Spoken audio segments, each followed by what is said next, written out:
Good day, Minecraftians. Purple Mentat here with episode 31 of my Regrowth Let's Play, back on the Purple Patron server with the freshly updated 0.7.1 mod pack. Phoenix is definitely working hard on the 0.7.2, which will take care of a couple of lingering bugs. Unfortunately, if you are on a large server like ours, you are likely to need to reset your quest data when you update to 0.7.1. Otherwise, you're going to be waiting hours for things to change over. Another issue with the changeover is the marble microblocks that I had. Apparently, most microblocks have changed into limestone. It kind of works for the wall. It's not the best, and I'll likely fix it later. But due to either chisel or microblocks updating, something has changed, and now all of my marble microblocks have been turned into limestone. And I'm not super happy about that, but that'll be a chore for another time. Maybe I'll get the band back together and we'll do another community build event where I have everyone help me replace things, you know, because I'm lazy. So quest reset means that I have to go back through everything. I am working my way through most of that off camera.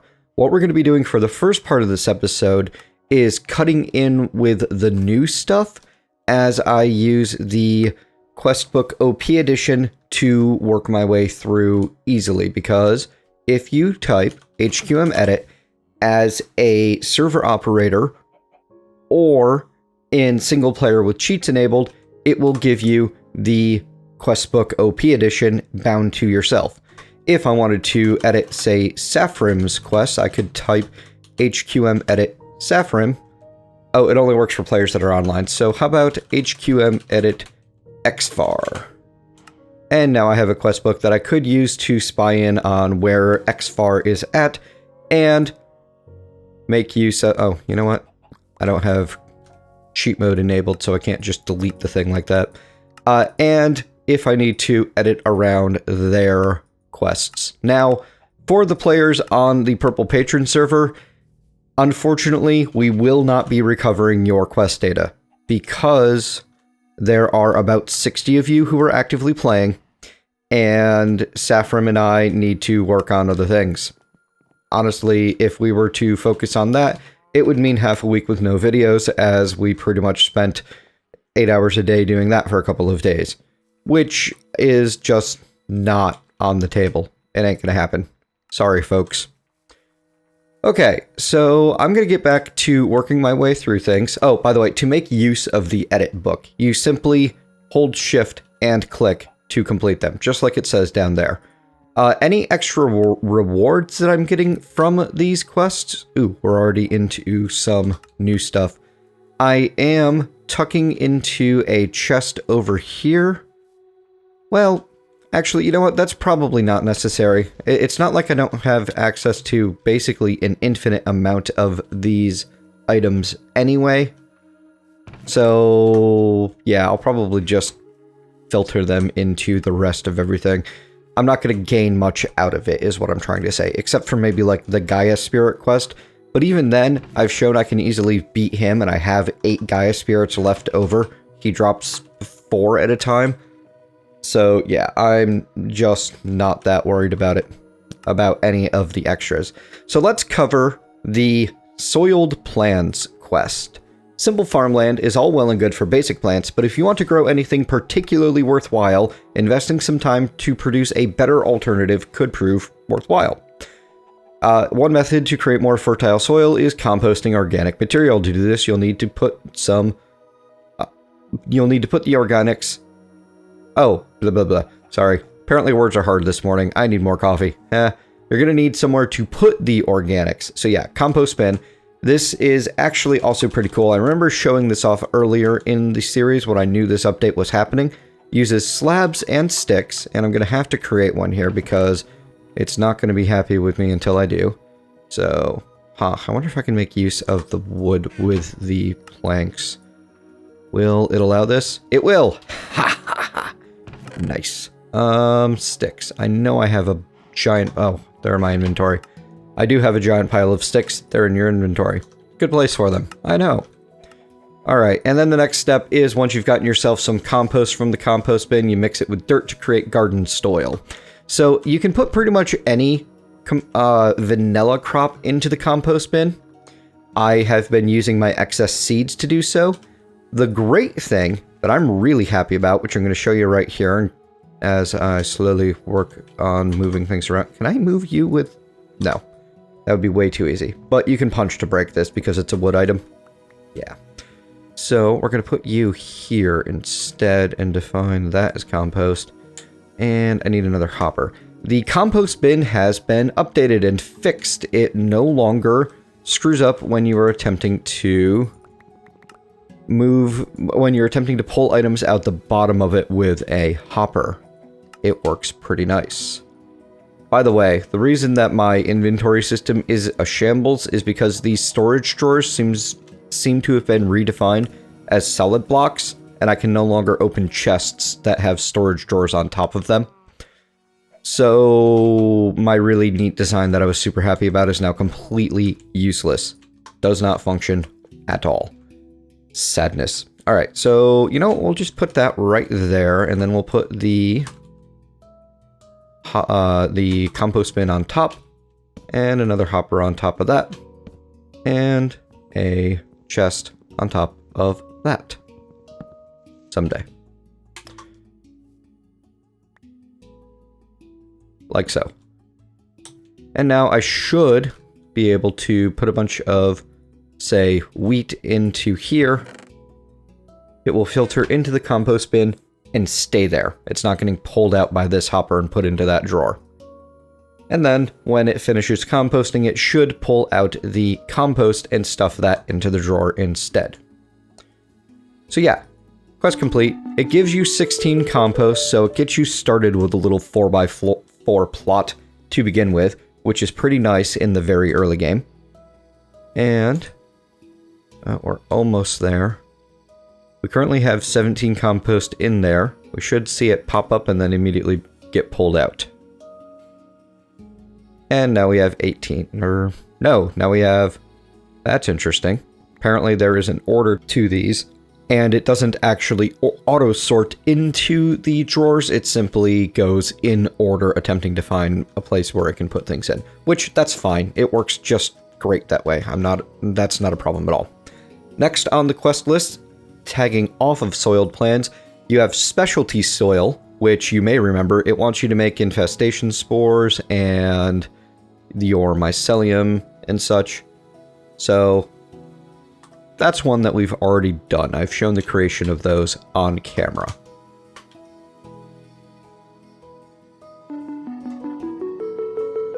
After that comes green thumb. Of course, garden soil doesn't only have applications in farming. You can plant flowers on it and carefully arrange them by using a garden trowel.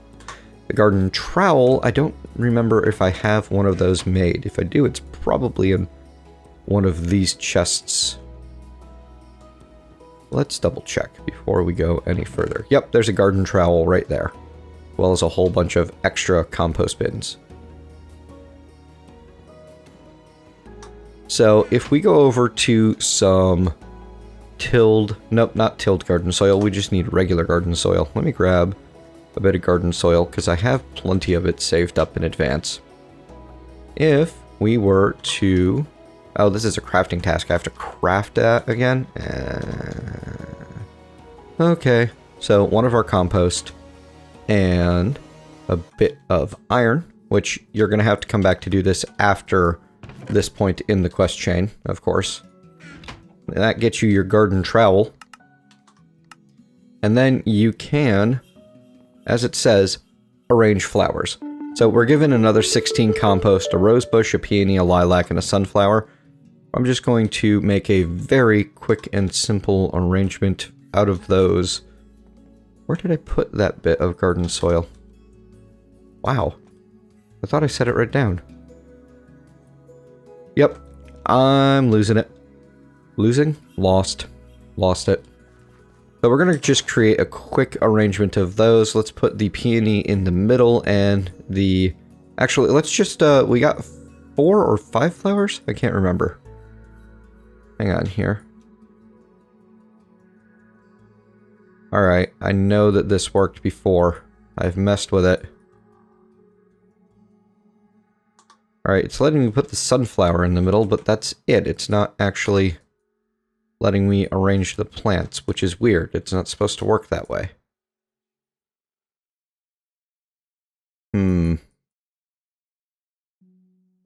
Alright, well, I guess maybe it's just not going to cooperate.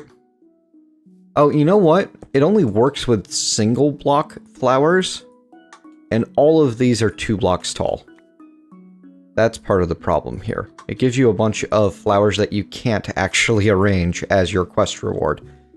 That makes a bit of sense. Well, I mean, it's nonsense in that those are the flowers that you get, but it makes sense that it's not working. So that's the problem.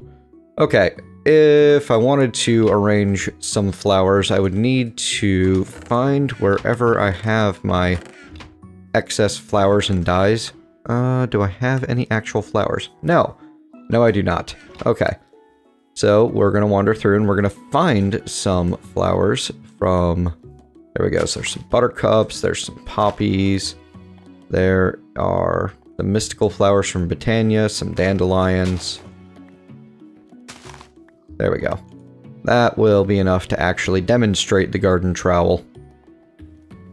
Far more creative people than me will be able to make some very pretty things with this. Oh, looks like the extra biomes flowers don't work, but yeah. Once you have them all arranged, they appear however you have them set up. And I believe you can arrange the interior, and if you mouse over a particular a slot in here, it will highlight what can go in there. So, for example, I could fill things in like that. It's not actually showing the mushroom spores for some strange reason. But yeah, that's your options for the garden trowel. It's got some neat things that you can do with it. Some really good cosmetic options if you're into that sort of thing. And I recommend checking it out. You could do some really cool and fun stuff with it. Okay, moving on. That's pretty much the new quests that I can see at the moment. Once I run into some more new cool stuff to show off, I shall return. Okay, here's an interesting thing I know that I have not yet covered.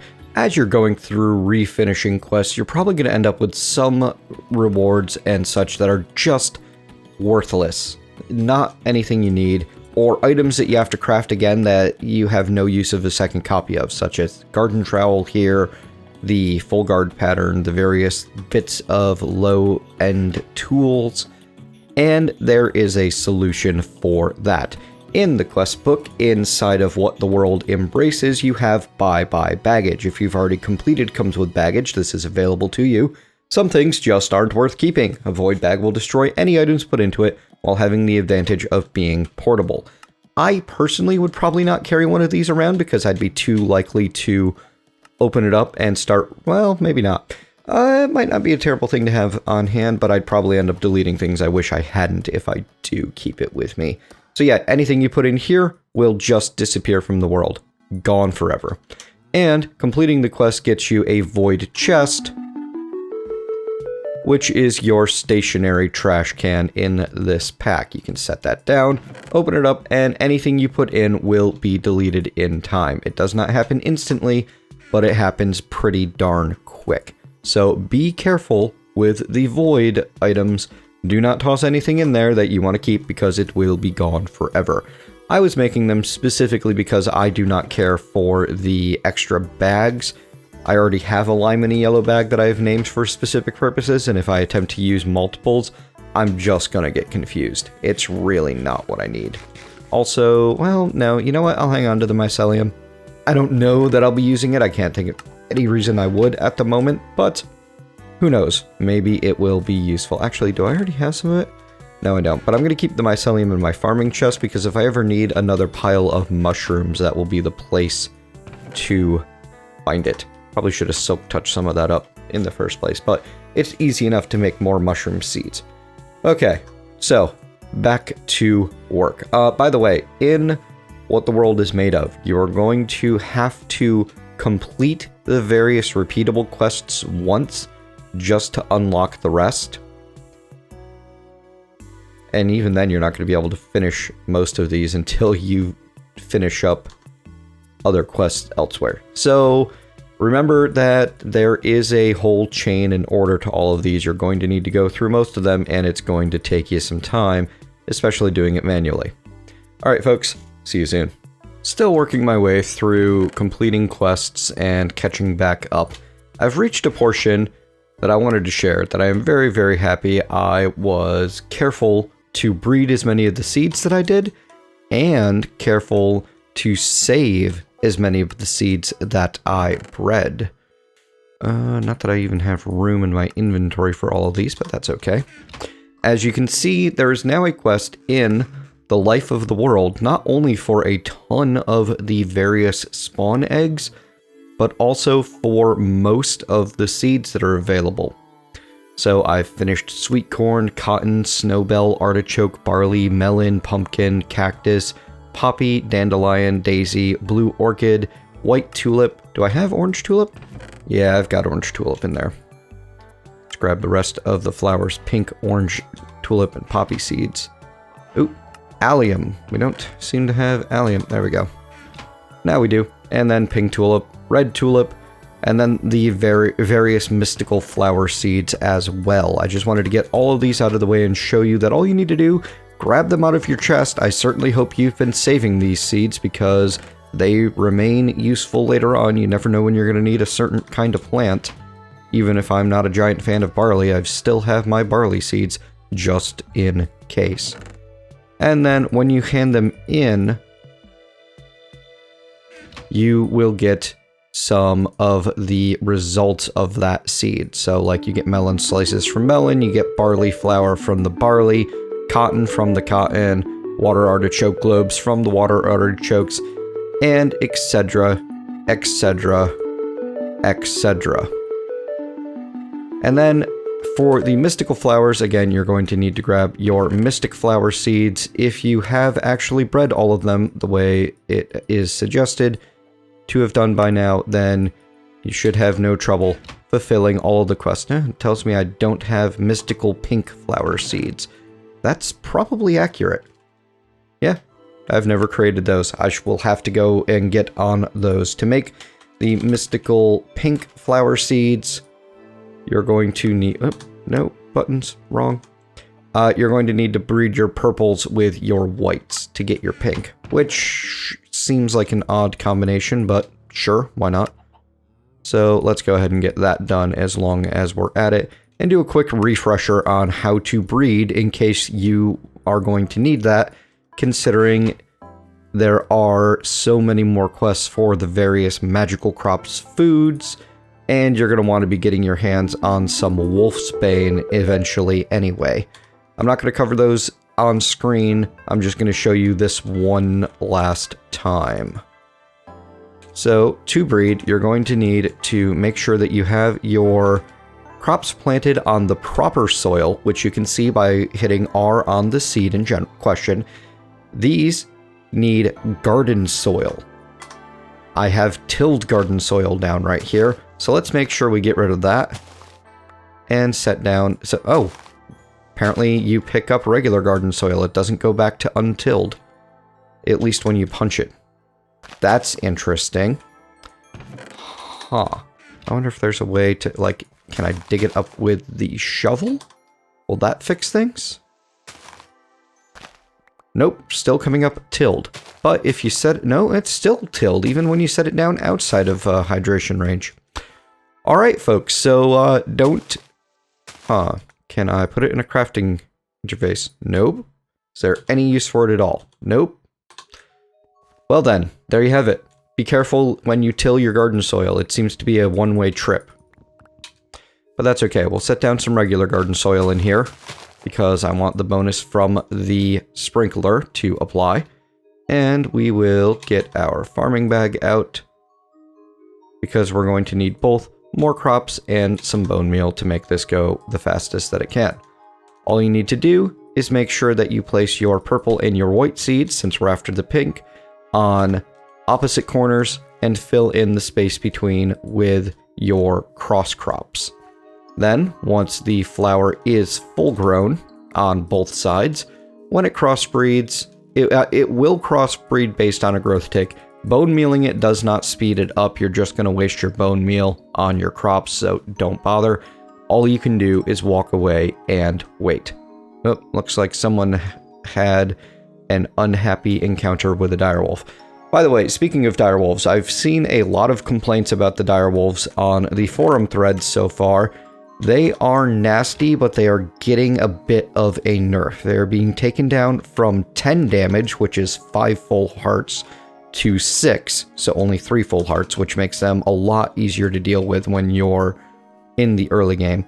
And there's a lot of complaints about them being very noisy. I haven't noticed it around my base. From what I understand, you can't affect their volume level properly, which is a problem. However, I like the atmosphere that it adds, the occasional howl. I haven't had them howling all night long the way some people have, so I imagine that would be a lot less pleasant. Alright, here we go. These did not cross properly. We have more mystical purple flowers, so go ahead and just dig them up and put another cross crop down. So what's happening, because there have been so many noise complaints about the direwolves, they will be reduced in spawn frequency right along with the hellhounds that are showing up all over the nether. So that is something that is on the Phoenix Lodge's radar and is being handled for 0.7.2, I believe. If not, then right soon afterwards. So be patient. Your voice has been heard. It will be taken care of. Okay, so back to the recovery grind. Alrighty, folks, we are almost done getting everything restored, and we've hit the snag, the slowdown that I've been expecting and wanting to show all of you. So, when you are going through the quests, much like me, you're going to run into a point where you cannot continue to complete quests that you've already done, and you'll have like What the World is Made Of showing 0 quests for completion, seeming like everything's been done, and only being at 77%. This is because there are hidden triggers in What the World is Made Of that, when you are following the quest progression the standard way, will all be taken care of. But when you're trying to restore things the way I'm doing right now, then you're going to need to make sure that you know about these triggers and fulfill them manually. As you can see, I don't have any quests waiting for me except in the How the World Changes that I haven't already done. So what you need for that, you're going to need to hold in your inventory and allow this unlock to happen some redstone, some lapis, some diamond, some gold, some blaze rods, and you don't need a full stack. I'm just left clicking because I forgot about the right click functionality. I mean the shift left click functionality changing around. You're going to need iron. You're going to need leather, which I don't have any handy, so you know what, we're going to just make a pile. There we go.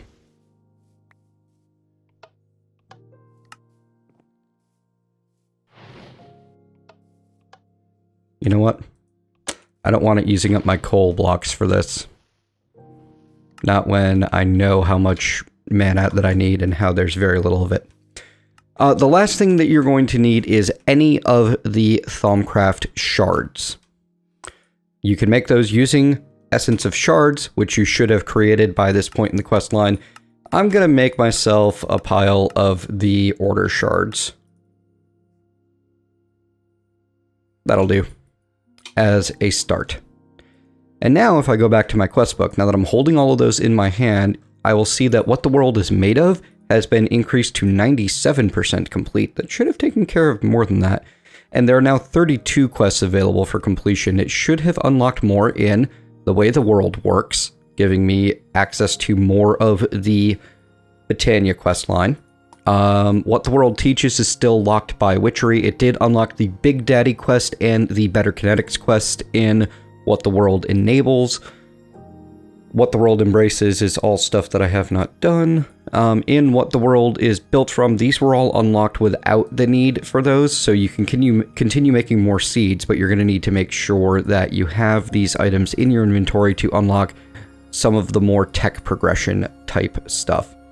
So yeah, there you go. Just to let you know about those, I wanted to show you on camera the items that you need. Once again, you need redstone, iron, leather, lapis, gold, blaze rod, diamond, and order shards. With these, or any shard, it could be any of them, it doesn't have to be order. With these 8 items in your inventory, you will fulfill all of the hidden requirements, and you will be able to progress the quest line. Alright, let me get the rest of this wrapped up, and then let's try to get on to some new content for today. There's some stuff that I want to do. Alright folks, I believe I have recovered basically 99% of the quests. I'm not 100% certain if everything is really quite properly done. Couple of things. For one, I am not going to be taking and keeping the rare items that come from the quests I just finished. The Gaia Spirit, the extra greater band of mana, the green heart canisters, the the charged attuned stones, or the spectral dust. All of the stuff that came from the later in the quest line stuff that I just finished recently is going to get voided. Also, I no longer have earned the flugel, forget it, the crown that allows me creative flight, because the recipe changed. Hang on, let me look up the tiara. The winged tiara. It now requires an Ender Air bottle, which is going to require a trip to the end. So now I am going to go ahead and, you know what? I'm not going to void it, because I don't want to have to re-earn the 4 Gaia Spirits that I just trashed to be able to recraft it. But we are going to stuff it into a drawer until I can come back and earn it the proper way. This means that I'm going to have to go to the end and kill the dragon before I'm allowed to use the tiara. We're going to handle that sometime soon. Today, though, we don't have the amount of time that a dragon fight takes, and I've got at least one viewer I know of that likes to watch that sort of thing. So I'm going to get myself a couple of more cool items to take with me to fight the dragon, and we're going to do it all on camera, even though it's a fairly long fight. Hope you guys enjoy it. It'll be a later episode. For right now, though, I really want to get back to the original reason I even built all of this gear and took on the Terra Guardian or the Gaia Guardian in the first place, and that was so that I could upgrade my Pyroclast pendant. Gonna need a Gaia Spirit, and I believe some Blaze Rods and Obsidian. Blaze Rods and Nether Brick, actually. This is going to give me an item that will allow me to literally swim in the lava, and we're gonna go ahead and void our OP Edition quest book now, because we are done with it, I think. And it's not like it's hard to summon another one if I need to. So, Pyroclast Pendant in the middle, 5 Blaze Rods around it, 2 Nether Bricks, and 1 Gaia Spirit gets us the Crimson Pendant, which goes into my amulet slot, and gives me 100% protection from lava and fire. I could jump into the nether and dive in and swim around, which is part of the idea. We're also going to upgrade our Sojourner's Sash as long as we're at it, because it's 1 more Gaia Spirit and 2 Elementium to do so, and this will get us the World Traveler's Sash, which is even betterer at getting us around places. And I'm going to show you just how much better in a moment. So, the Sojourner's Sash takes effect even when it's just in the inventory. Putting it into the Baubles slot does not actually make it... Oh, it does actually. I'm running a little bit faster now. Not 100% certain why that is. Anyway, you'll notice that I can step up 1, I can jump up 2, but not 3, and I move pretty fast when I'm wearing this thing. If I remove this and upgrade it into the World Traveler's Sash, like so... There we are. Or the Globetrotter's Sash, sorry about that. When it is equipped, I move very, very fast now. I can still only step up 1, I believe. Yeah, you can only step up 1, but I am now able to jump 3. which is amazing. I like it a lot. This is going to make getting around in the Nether a lot simpler, even without my ability to have creative flight open to me. So I'm going to just go ahead and dive in with what I've got, because I'm not too terribly worried about the Nether anymore. It has ceased to be something that is threatening. We're going to take a stack of stone, because I'm going to need it most likely. Huh. Problem with running fast. You might accidentally run right through your Nether portal if you don't have a backing on it. We're definitely going to have to move this Nether portal and make things a little bit better on the trip to the Nether. I'm not happy with this Nether. Well, I'm not happy with anything involving the Nether at the moment. So we're going to go ahead and we're just going to go into the lava. Now, you can't see a darn thing in the lava, which is a problem, because we're looking for an ore down here. However, thanks to the abilities of the Globetrotter's sash, we can actually move pretty quickly when we're on the bottom of the lava pool. Another thing you can do, which is, at least if I remember correctly, which is a little bit silly, is if you put on the Ring of Cordata, I think you actually move around a little bit better in the lava while swimming. It's not a lot, but it's something. Now, if you're careful and you hover right near the surface, you can get part of your camera underneath and see some of what's going on there. What I'm going to do is I'm going to go right from this little pillar. I'm just going to go straight down. And we're going to need our shovel, because there's tainted soil at the bottom. We're going to go ahead and dig down through the Nether. And then one more down gets us underneath the lava. Now, if I plug up the hole that I came through, this lava will drain out, and now I'm underneath the lava pools. If I were to smash out some terrain and go a little bit deeper just in case, now I can turn on my Terra Shatterer and destroy a large swath of netherrack in an attempt to find the Firestone that I'm looking for from underneath. It's not a perfect system, and you're still going to find lava pools, but you're immune to them now. You don't care about them. So, yeah, it's pretty safe. And so the real problem that you run into is the Firestone literally spawns directly next to the... Ooh, there's some nether osmium. That's cool. Next to the lava itself most of the time. So you're going to have to dig up to the ceiling and do a lot of looking around to find it this way. But I'm going to do some exploring, some digging around, find myself that bit of Firestone that I'm looking for. Once I do find it, then I'll cut back in. See you soon. Okay, so searching underneath the lava lake was a bust. If you, like me, run into a position where you cannot easily search underneath the lava lake because you have a bunch of tainted soil in multiple layers between you and the bottom of the lava, and honestly, in general, using this particular glitch from Vanilla, where you can see under it just before you go underneath, is probably your best bet. And the way to make best use of that, get a block of anything, a solid block above the lava, and then build one down into the lava to delete that lava block. Okay, good, I didn't miss. Then all you need to do is mine out the block underneath and swim into that space which is now flowing lava. And there you go. You have quite a bit of visibility under there. As you can see, there's plenty of ores under there. Now your problem is going to be identifying the Firestone at a distance. Firestone ore is not the most obvious thing in the world. This actually makes the tainted soil a benefit, but you still have to try to pick it out from all of the other goodies down there. Now, Firestone ore does tend to spawn singularly in very, very small veins. There might be some over there.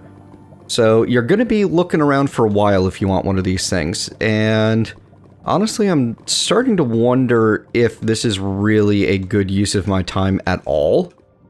Just because there's, I mean, it's a really cool thing, but it's not really required for anything. Oh, that was another redstone. Darn.